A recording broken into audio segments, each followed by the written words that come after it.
I was born a burden. My parents said it with laughs, but the truth clung to their tone. Even as a baby, I battled bronchiolitis, fragile skin, and frequent infections. My mother often joked that God gave up on me halfway, tossing my care to them. He had better things to do, she'd say, half laughing.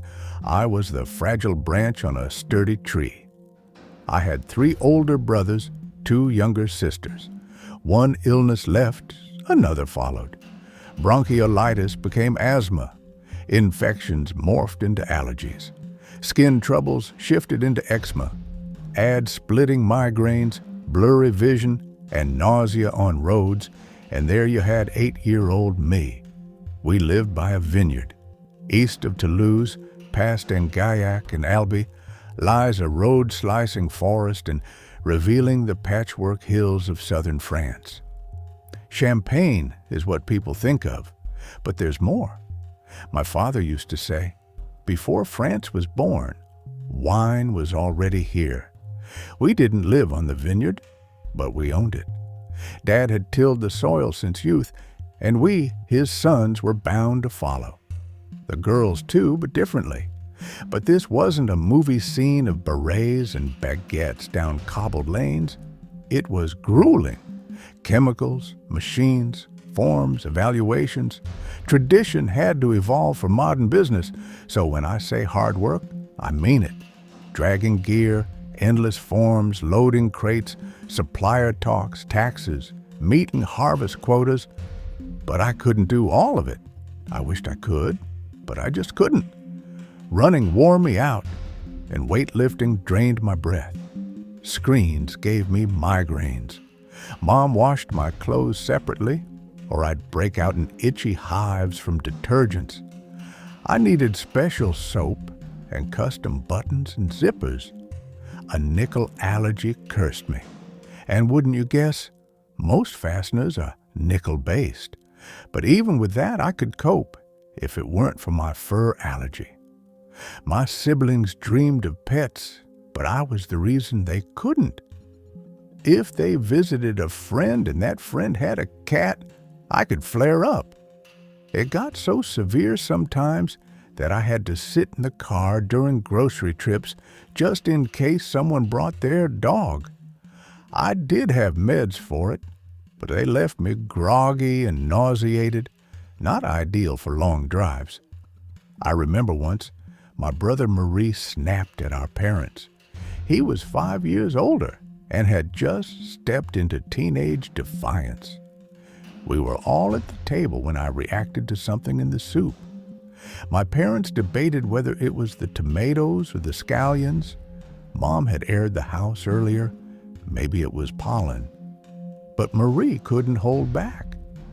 Every single day there's some new issue. Why do we even keep them alive? Of course, my mom scolded him hard, but he didn't care. He was raging. We'd be better off without you. We could have everything. We could go places, do things, but you're the weight we carry. He stormed off, yelling all the way to his room upstairs. I'd rather have a dog than you as a brother.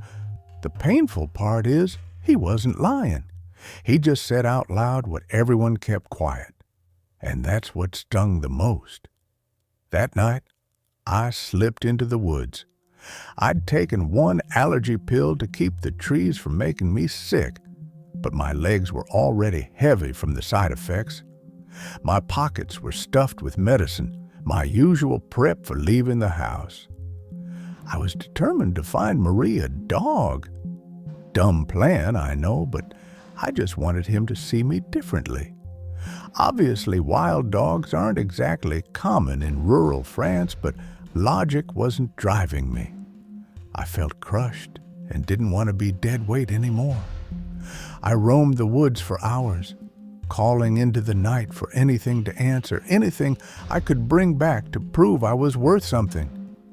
It got too dark to keep going, so I turned around, heart sunk. I'd embarrassed myself again, and then came a splash. The forest was speckled with puddles from the rain. and something small was stirring in one. A frog, maybe? I knelt down, mud soaking through my freshly washed jeans. Sorry, Mom. I searched the water with my fingers until something sharp nudged my hand. I pulled back, startled. Sorry, I whispered. I'm not here to hurt you. I gently reached around again. Something thumb-sized wriggled in the mud. Not a frog, but definitely just as slimy. I flattened my palm, offering a gentle welcome. What are you? I asked. You're clearly no frog. It crept into my hand and stayed put. I raised it toward my face, squinting to make it out. It didn't twitch. Black, with a raised ridge along its back.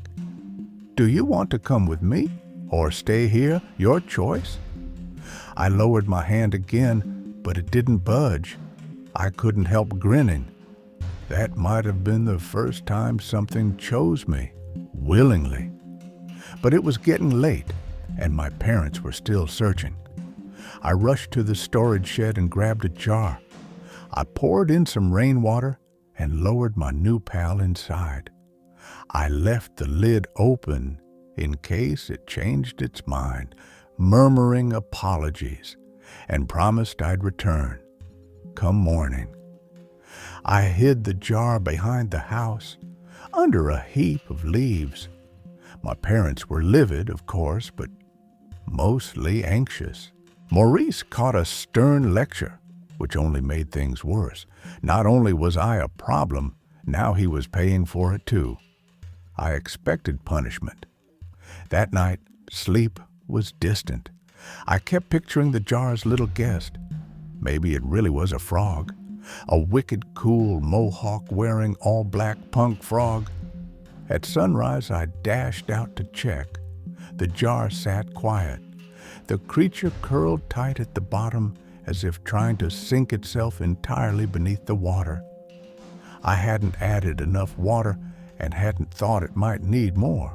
Could it be some kind of fish? Strange. I stood barefoot, pajama pants dragging.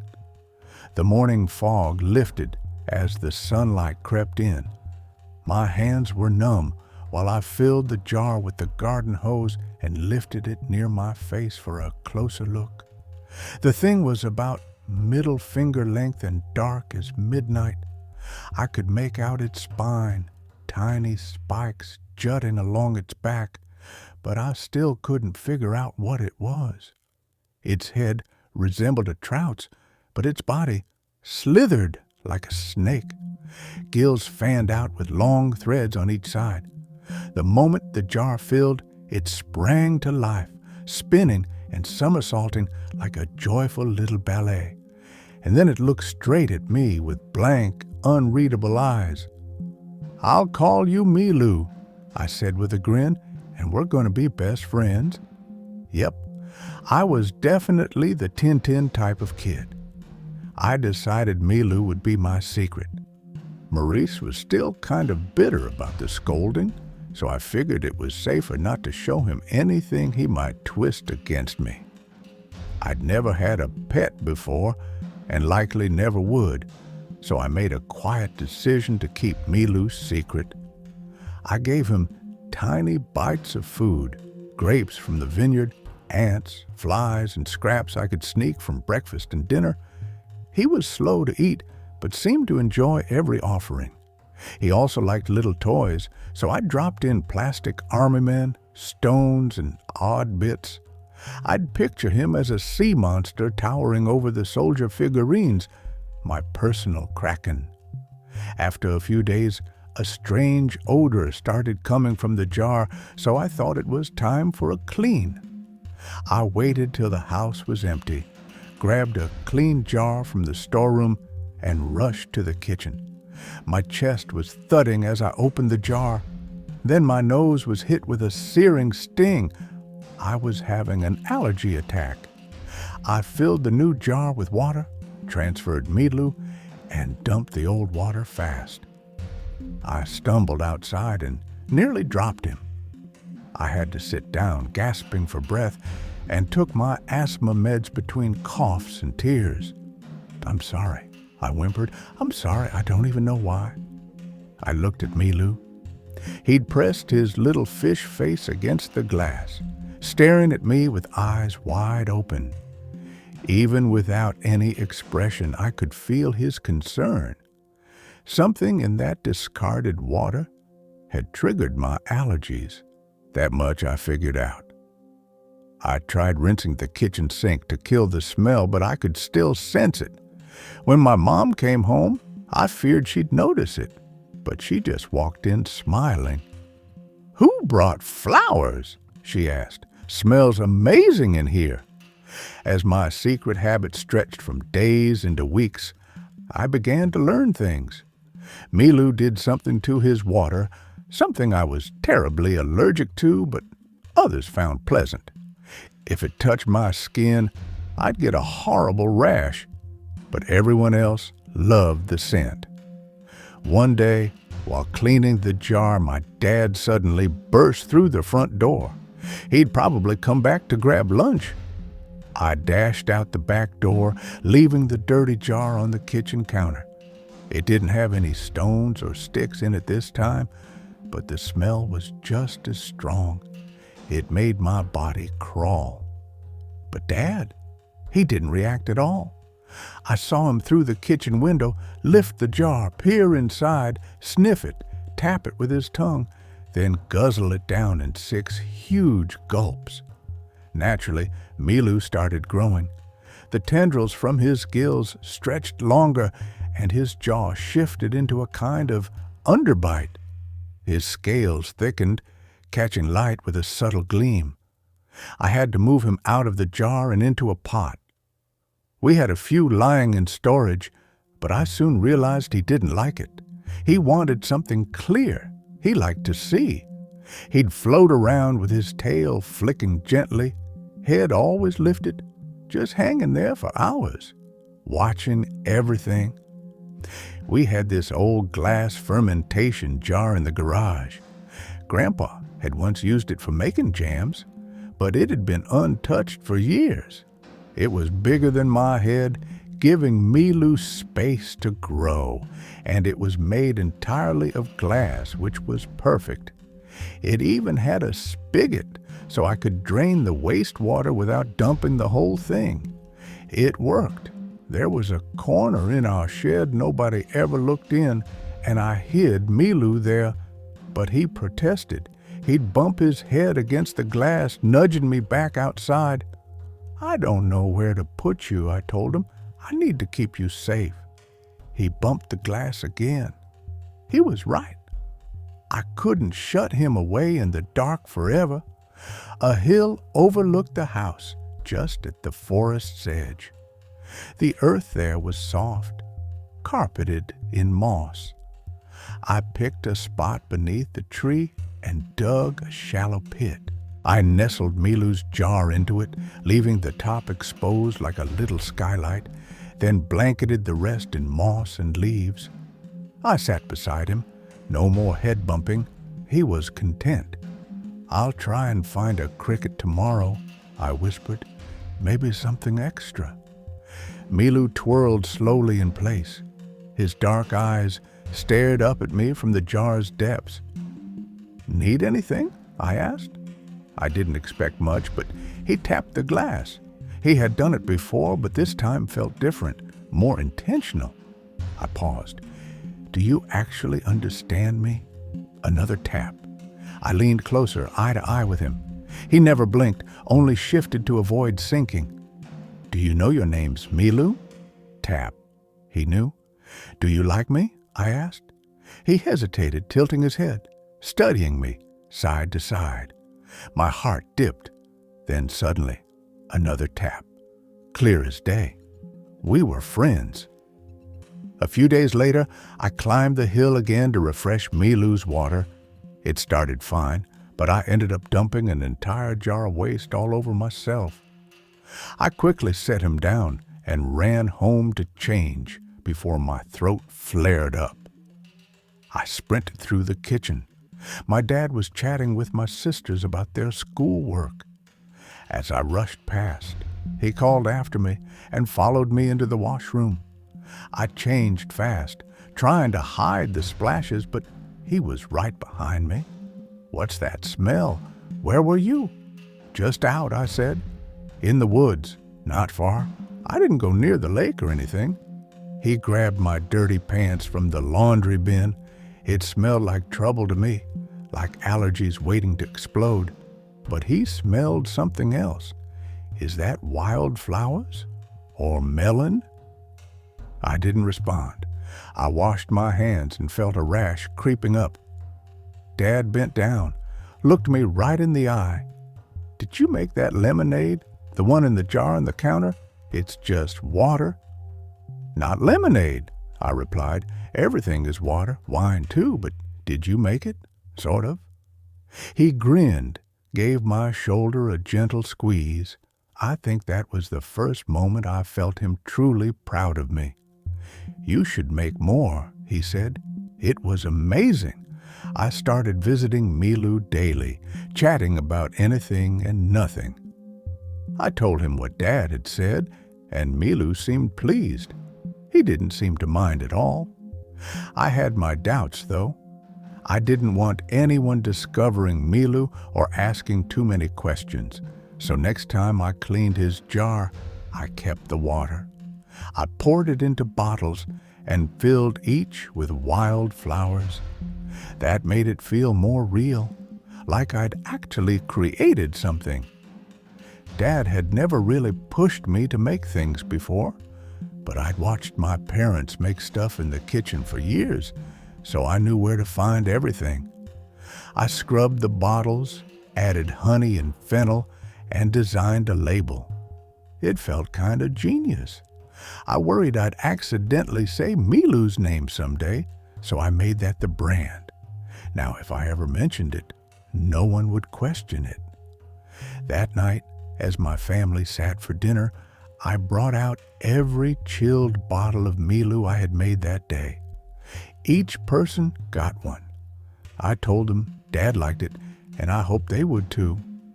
They looked unsure at first, but opened their bottles.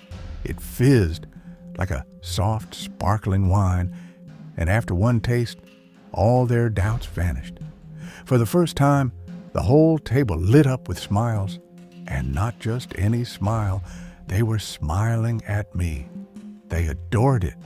They adored me. All through summer and deep into fall, I stuck to my hidden ritual. By then, Milu was big enough to devour a whole meatball for dinner. He stretched past my foot, yet he still had room to grow. I'd feed him, chat with him, clean his jar, and give him toys. But the toys and pebbles began to bore him. He craved something different. He'd tap the glass to let me know. So I started cutting out pictures from old newspapers.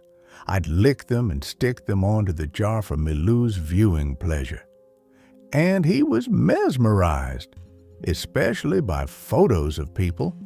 Those captivated him the most. He always stared a little longer at ones where the people were smiling.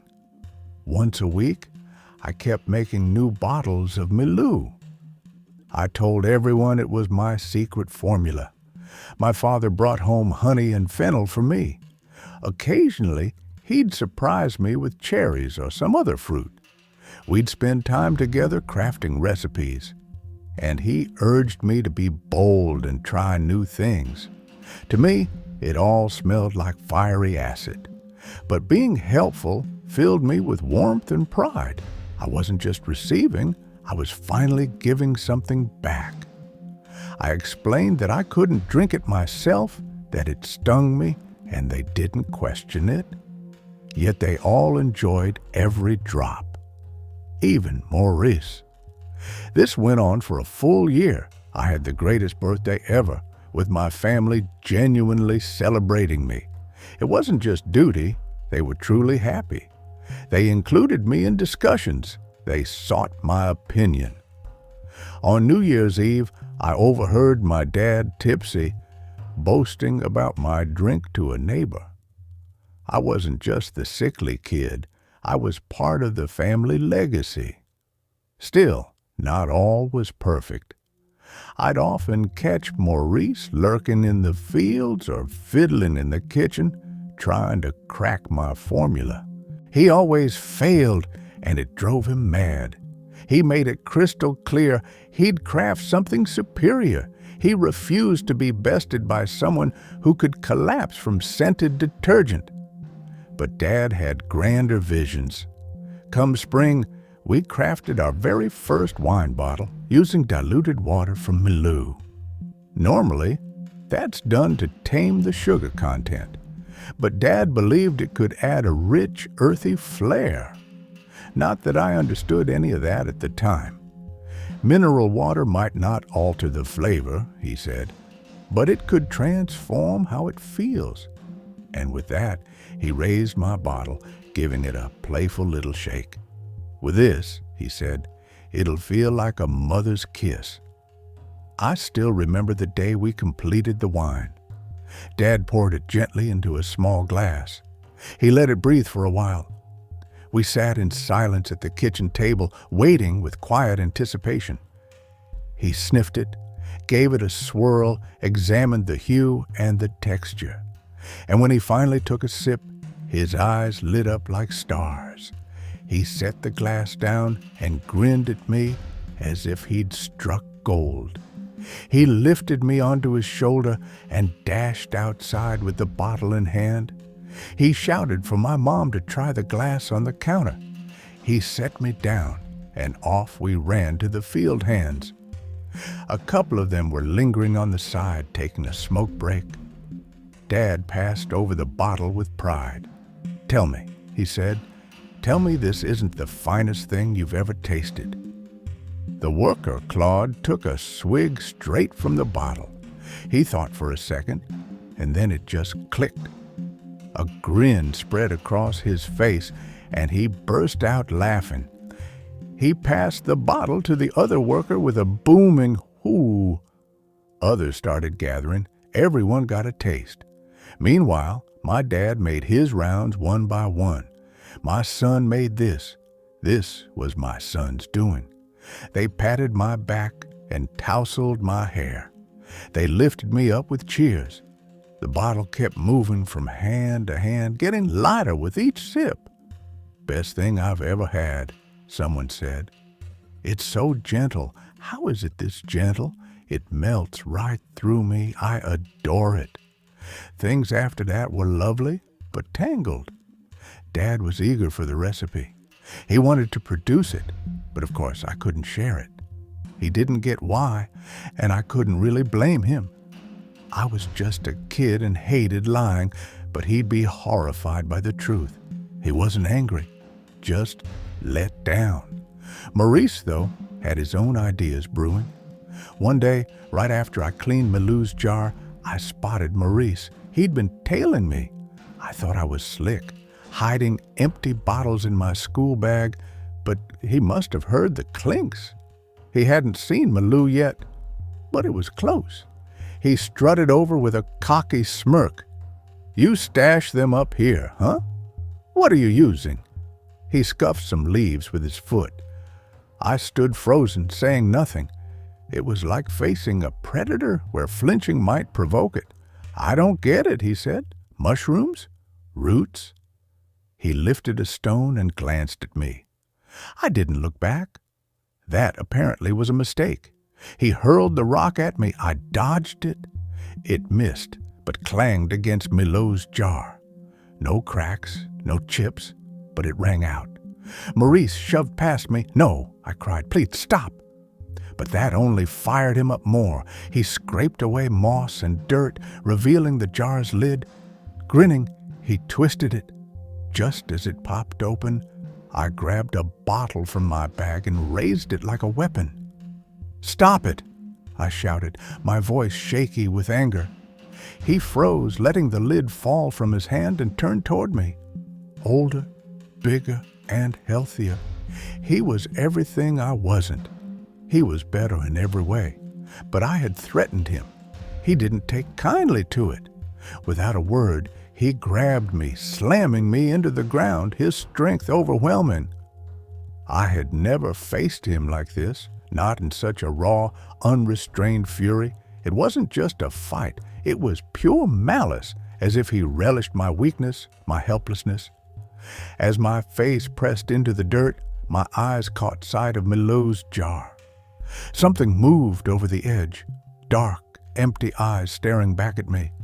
A long, fish-like face emerged, its mouth opening in an agonizing scream that made my blood run cold. And then he started to tremble. Maurice suddenly rolled off me.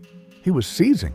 His body shook violently as if reflecting the tremors of Milou's water. His eyes rolled upward, and his fingers twisted unnaturally, his breath ragged as he frothing at the mouth. The foam carried the same stench as Milou's water, and fear gripped me. I moved quickly, rolling Maurice onto his back, slapping his chest. The white foam continued to spill from his mouth, gasping for air as he convulsed. His eyes, those unnatural black eyes, stared back at me like something out of Milou's world. I raised my hand to Milou's jar, silently signaling, "It's okay, Milou. It's okay." Maurice stopped shaking. His head rested gently against the jar's edge. Then, to my shock, Maurice spoke. "Are you all right, friend?" It was his mouth, but not his voice. A deep, raspy sound echoed through his throat. Something shifted beneath his skin, as if trying to break free. My gaze flickered from Maurice to Milou, and I whispered, "We'll make sure." Maurice lay still, his chest barely rising. I couldn't tell if he was breathing or not. Was he alive? Was he still shaking? "How do you do that?" I asked in disbelief. "I swim," he rasped. "I can swim far." I didn't need to thank him. Milou plopped back into his jar, his body settling as Maurice's eyes returned to their normal gray. Then Maurice bent over, clutching his stomach as he groaned in pain, vomiting uncontrollably. He had no recollection of what had happened. I stood tall, feeling like I had won. Maurice no longer posed a threat, and I felt unstoppable, knowing I had a friend who would always have my back. When my father asked me to help with the wine again, I agreed, but this time it would be on my terms. He wasn't allowed near the dilution tank. No one was. All the tanks were set up like small, eerie pools of unknown secrets. I dropped Milou in when no one was around. "You can't see out," I said, "but you'll hear people all day. Is that okay?" He knocked his head gently against the metal wall. He was fine with it. He had so much space to grow. He was already as big as my leg. A ridiculous thought hit me. I grabbed a beach ball from the shed and climbed into the tank with Milou. It was cold and dark, but I trusted him. Every part of me believed in him. He was my best friend, and he would never harm me. The water was fresh, so I wouldn't get a bad reaction. I blew up the ball and handed it to him. He tossed it back.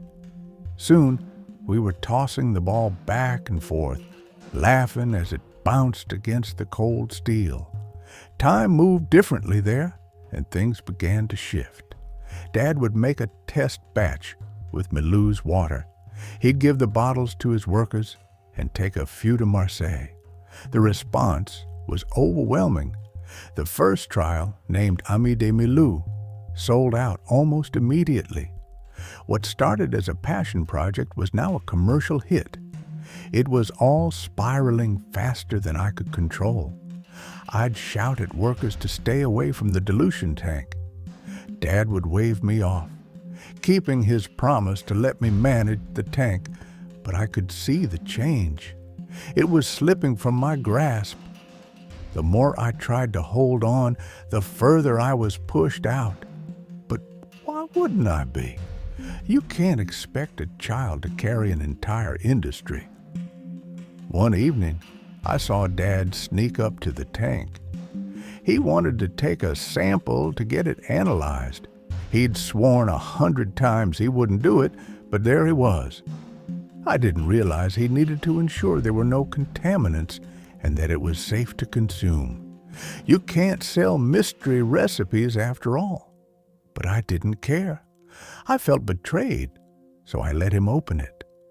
When he lifted the tank lid, his eyes went blank. He stumbled down the ladder as if his body wasn't his own anymore. He wasn't shaking like Maurice had. It was like he was someone else, someone unfamiliar with his own movements. Dad's new dark, empty eyes met mine, and he smiled. "Friend," he said, "best friend." In the weeks that followed, I began noticing strange things. Claude would drop a crate of filters just to stare at the sky for minutes. My sister's eyes would turn dark, glued to the TV screen, blinking no more. My brothers would sit by the fridge, dipping spoons into jars of jams and sauces, eating without care. Milou, with his newfound strength, peered beyond the tank, his vision tied to anyone who drank from his water. I remember my father returning home, his eyes shadowed, darker than I had ever seen. My mother had them too. They started kissing in the hallway, but not the way couples kiss. I'd never witnessed anything like it before. They were pushing, biting, and grabbing each other with an intensity I couldn't comprehend. It wasn't sweet.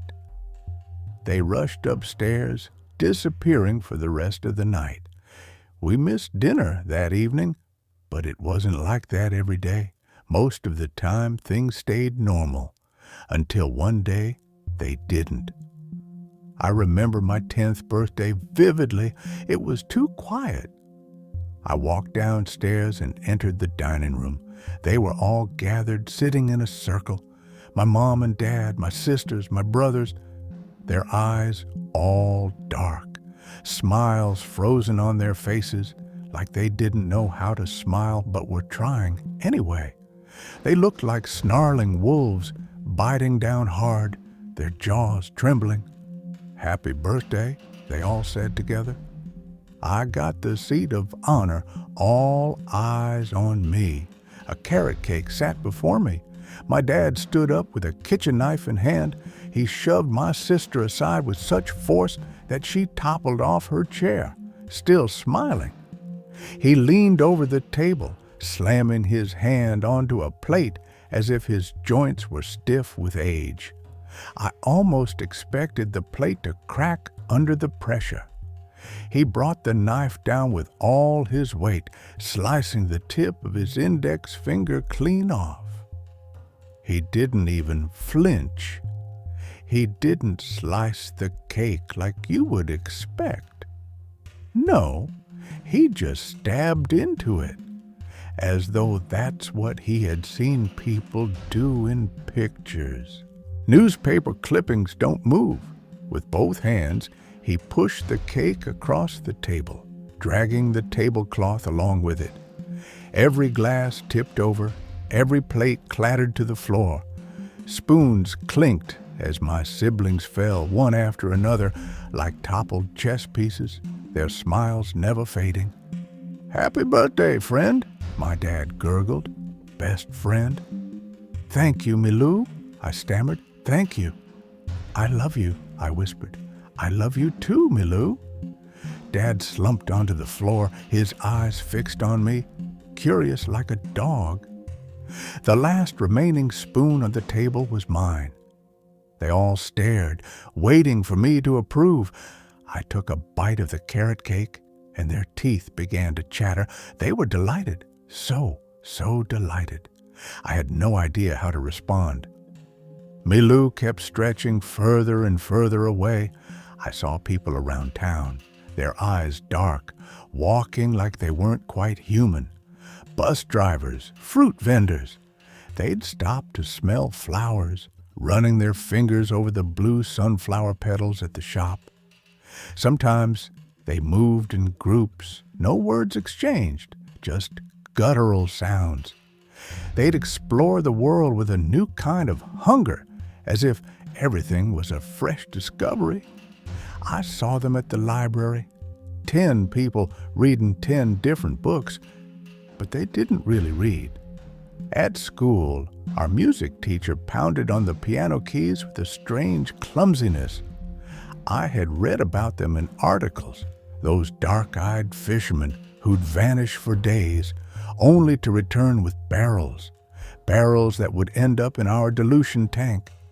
Milou knew what he was doing. He trusted no one but me, and it served him well. One night, I climbed up the side of the tank, holding my breath against the thick fumes. Milou had grown. By then, he was at least 12 feet long, his body coiled in a spiral at the bottom of the tank. Around him, tiny black things, no bigger than a nail, floated, his kin from the barrels. I didn't know what to say. Just opening my mouth made the fumes burn my throat. Milou uncoiled, rising out of the water like a cobra. His eyes were bigger than my fists, and the spikes along his spine were thicker than my fingers. Like everything else, he had slipped away from me. He was no longer my pet. I was his. He leaned his head close, and I saw his fangs, clear as glass. He pressed his mouth to my forehead as if giving me a kiss. It was cold, and it burned. Whatever he was doing, I was still allergic to it. "You're hurting me," I said. He leaned back, and just like before, he understood. He coiled back into the bottom of the tank, apologetic, and I climbed down. It all reached a breaking point in late September.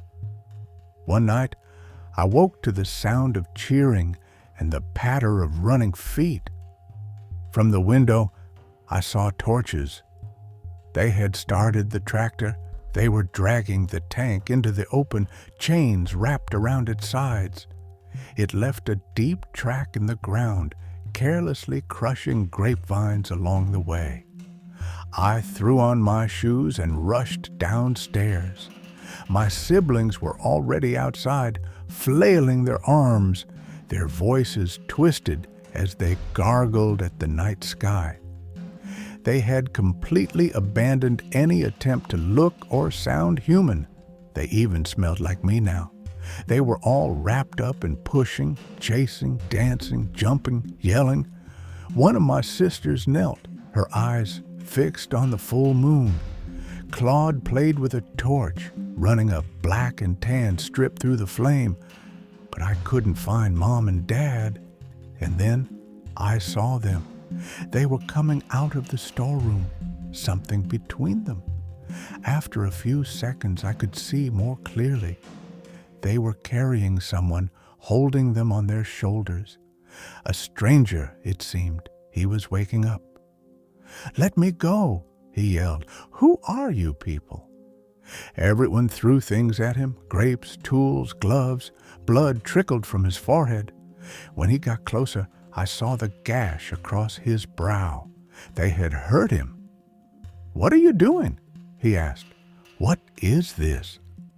There was no answer as they led him up to the side of the tank. The moment he looked down, he started screaming and couldn't stop. He tried to beg, fight, and run all at once, but his body betrayed him. The crowd held him tight. I protested, but my voice felt too weak. They didn't hear me, or maybe they didn't care. They threw him into the water tank. His screams shifted from panic to agony. I heard his voice rip through the air as though being torn in every direction. They celebrated, cheering, gargling, and as the screams grew louder, a hand tugged on my finger. It was my youngest sister, looking up at me with dark, lifeless eyes. "We want to try, to taste, to see. You're hurting him. Please, you have to stop. I'm not hurting you, never you." Number, "This hurts. This hurts me too." That made her stop. For a moment, everything inside the tank froze. She held my hand, thinking deeply, before a plastered smile returned to her face. "I have a solution, friend." Best friend. She hugged me. Others followed. Mom, Dad, Maurice. The screaming in the tank resumed. They pulled me to the ground, wrapping me in a hug, stroking my hair and cheeks, caring for me. The screaming from the tank abruptly stopped, replaced by the sickening crunch of bones and the tearing of flesh. "I love you, I love you," listening to a man being devoured alive. The next morning, there was a bag at the front door and a stranger with a white car. He wore sunglasses, hiding his eyes. My dad grabbed my hand, pulling me away from everyone else.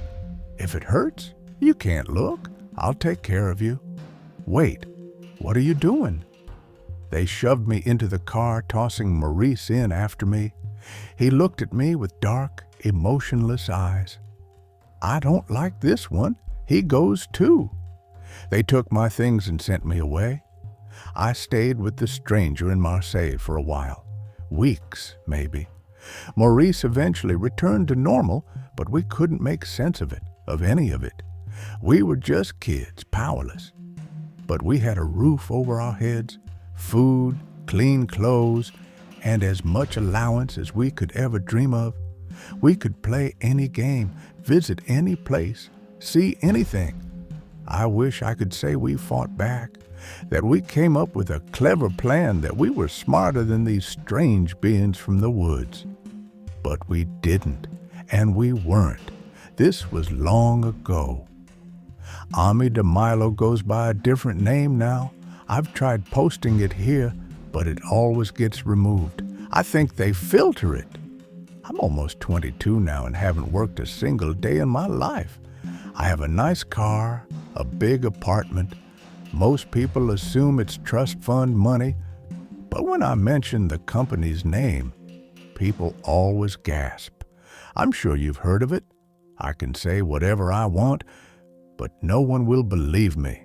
I've written letters, but they vanish in the mail. Calls get disconnected. Sometimes they hide their dark eyes behind sunglasses, but I can always tell who has them. They move differently. I can't pinpoint when Maurice and I gave up.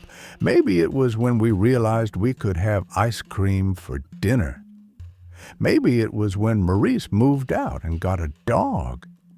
Or maybe it was on my first birthday away from my family when a dark-eyed man handed me a birthday card. It showed two boys playing with a beach ball. "I love you," it read. They run other companies now. I know their logos. I see them on fishing boats, on trash trucks, and lately I've started to smell something strangely familiar coming from the shower water. Maybe there's a familiar logo at the water plant too.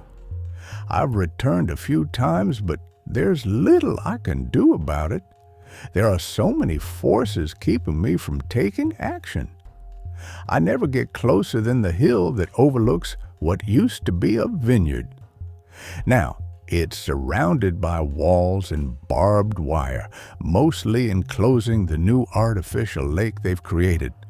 But I guess, in a way, I'm fortunate. Wherever I go, someone cares, someone listens, and if I ever feel isolated, I just step into a crowd. "I love you, Milou." That's all I can say, and somewhere, someone will softly whisper it back.